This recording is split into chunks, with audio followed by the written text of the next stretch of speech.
Paolo, all yours. Okay. Thank you. Thank you, everybody. Thanks for coming. I'm very excited to see all of you here. I would never imagine that when I started this project 4 years ago, a bit more maybe, at some point that we would have organized a workshop like this. So it's very exciting, and thank you for coming one more time. We are going to talk about pipelines, computational pipelines for a couple of days, how we can improve this data analysis workflow, how we can use, in particular, Nextflow to make more reliable, more stable, more reproducible.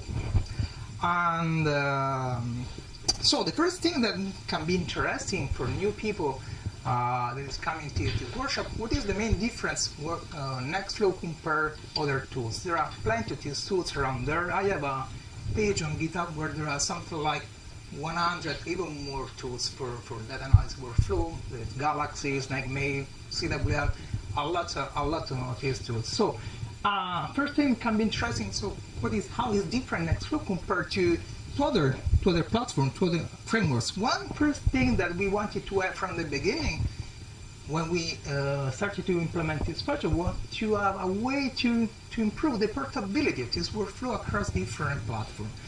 Because this is necessary to share your work with other people, but also to keep your pipeline usable over time. And as Sadiq said, I'm a computer scientist and coming from the industry.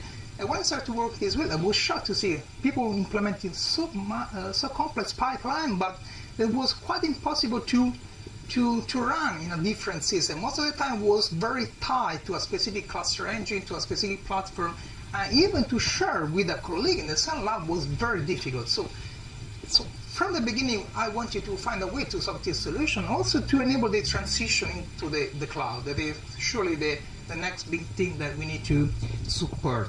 So portability was on the project like a feature from day one. Another point that we want to implement with this framework is to enable an easy scalability of the pipeline and a way to manage the parallelization of the computational workflow in an easy manner. And when I was struggling on this problem, I was looking around the functional programming model, that is a way to improve this problem. I found out this fantastic programming model that is the data flow. And that is a declarative way to define the concurrent task in an application, and we used to create this workflow in a declarative manner, putting together different tasks, and then allowing an automatic parallelization to this task. So this is really the circuit sauce of Nextflow, and if you want to master this tool, you need to spend a bit to learn this paradigm. And one more thing that Sadiq was saying, that the problem of reproducibility. Reproducibility means to be able to replicate in identical manner computational workflow on different platforms. And this is much more tricky than it can seem at the beginning, because these kind of application, computational pipelines, tend to have plenty of dependencies that are very difficult to install, to configure. So it's quite impossible to replicate the same configuration in different systems. As we were saying before, it's very likely that you have the same computational pipeline deployed to different systems with the same input data provide different results. And so a way to manage to fix this problem was the use of containers, containerization. This is a fantastic technology that popped out in 2013 and allows us to create a small lightweight package that can be deployed along the pipeline, bringing all the tools that we need to with our pipeline. And I still remember when this guy, this is the founder of Docker, presented this technology. I immediately realized that was a fantastic way to solve this problem. And we had implemented Nextflow since the beginning. And the idea was, instead of run all the pipeline inside a Docker container, what we are doing is wrap the execution of single jobs inside a Docker container.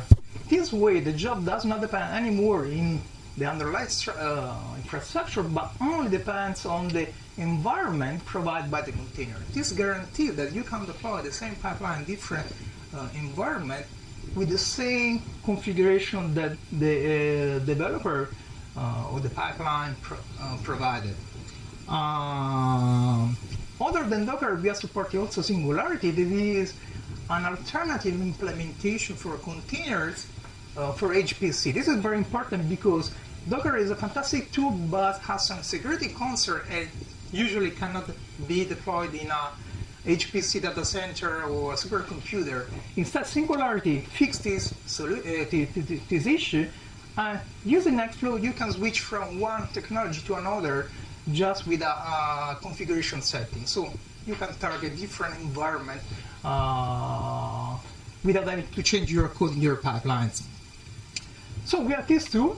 They keep together different aspects: the orchestration, the parallelization of the pipeline, using a custom domain-specific language that allows you to write your pipeline in a declarative manner, an easy way to manage parallelization. Then bring the support for portability and the scalability on different computing infrastructure, cluster, the cloud, etc. And then it brings also a built-in support for containers, source code repository like GitHub, GitLab that allows you to track all the changes, not only in the source code, but also in the binary dependency of your pipeline. So what we have finally the mythical push the button reproducibility, the meaning that you have just single command that allows you to replicate all the execution of the pipeline, but also the deployment, the configuration of the environment that is needed to run in a specific platform with a single line in your shell terminal.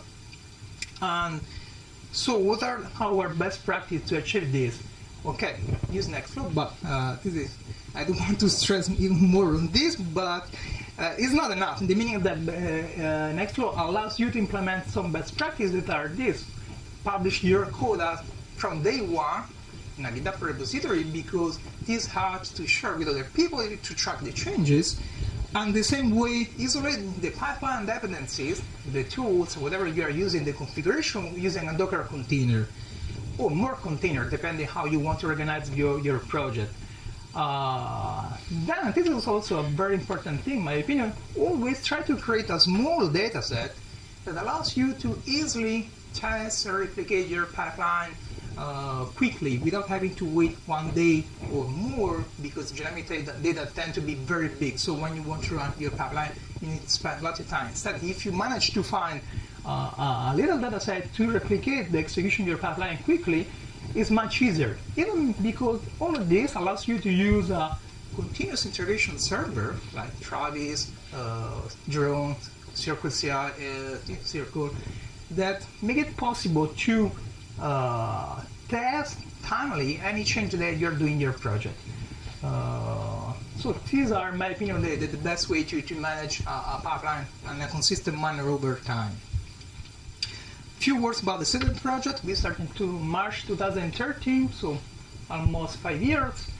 We have 65,000 lines of code, so it's not an enormous code base, but neither so small. There are 370 stars and 74 on GitHub, so there is some community, and there are some 4,000 downloads per month. It's encouraging. Even more interesting, in the last year, the number of unique IP downloaded Nextflow decuplicated. It was very, very impressive. Or maybe it's a bot downloading, I don't know for what reason, but it's a very good sign. And so what's next? What we are going to implement the next month in this project? Surely one thing on which we want to work as soon as possible is probably the workflow composition. The meaning that give the ability to create a workflow putting together other Nextflow workflows. This is a top request feature. It's a bit tricky to implement because there are a lot of things to take in account for the parallelization aspect and the configuration, but it's something that we want to do as soon as possible. Then what we want to improve the support for the cloud. Nextflow already has an excellent support for Amazon Cloud, AWS, but we want to make it portable across any cloud, at least the major ones. So Azure, Google Cloud, the OpenStack.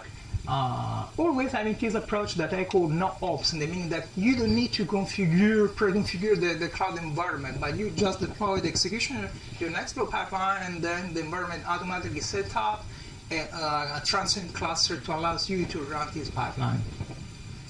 And then another important thing to optimize the usage of remote storage using a cache mechanism to avoid multiple downloads of the same file in the computing nodes.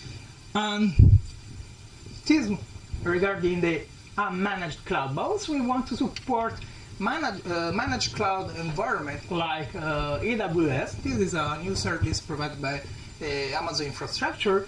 It is a managed container-based job system that allows you to scale a containerized job in the Amazon cloud. So this fits very well the Nextflow model, because Nextflow is doing more or less the same thing. And we already have first prototype that we are testing. I also take the opportunity to say thank you to Francesco that is here somewhere. That really insists a lot to have this feature. At the beginning I was a bit skeptical, but then he managed to convince me that it seems very promising, this integration. Another thing on which we are working is we are participating in the Global Alliance for Genomics and Health in the Container Workflow Working Group. And this working group is trying to define a common API for task execution and workflow execution for genomic data analysis. We already have a first prototype for the task execution API, and the goal to have also workflow execution API compatibility. This will make it possible to have a workflow, an extra workflow running on any platform supporting this standard, like the Cancer Genomics Cloud, the Broadfire Cloud, or any other platform that in future will support this technology. So it's very interesting. And last thing, Kubernetes. Kubernetes is a cloud-agnostic container clustering engine and management system. There's a big hype around this too. In my opinion, it's a bit more exaggerated. I'm still not sure that it's the right tool for scientific computing. In any case, it's important to have keep an eye on this technology, at least for the fact that there is Google behind. We already have first support for Kubernetes. He's working that Nextflow submit the job to this Kubernetes cluster. The problem is that you need to configure an external shared file system in this infrastructure. This can be complicated in a cloud environment. So what we are trying to do is to add the support for Kubernetes persistent volumes. That is an abstraction layer provided Kubernetes cluster. In this way, Nextflow could run inside this infrastructure and then interface the shared storage. So these are the main things on which we are working, but this is just the beginning. At the end, we have much more ideas. So how to say, this is just a long journey. I hope that all of you will accompany us in this trip to make this tool even more successful and above all more useful for all of us. Thank you for your participation, and I will take the opportunity to say thanks to Evan Pro and Emilio Palumbo that bring a lot of ideas to this project. Obviously, Seti that supported the project from the beginning, Jose Kevin that giving help, and Damiani Anna for the organization. And above all of you, the Nextflow community, it's really you are giving a really important support to the project with your feedback, the bug, using the tool, etc. Thank you a lot.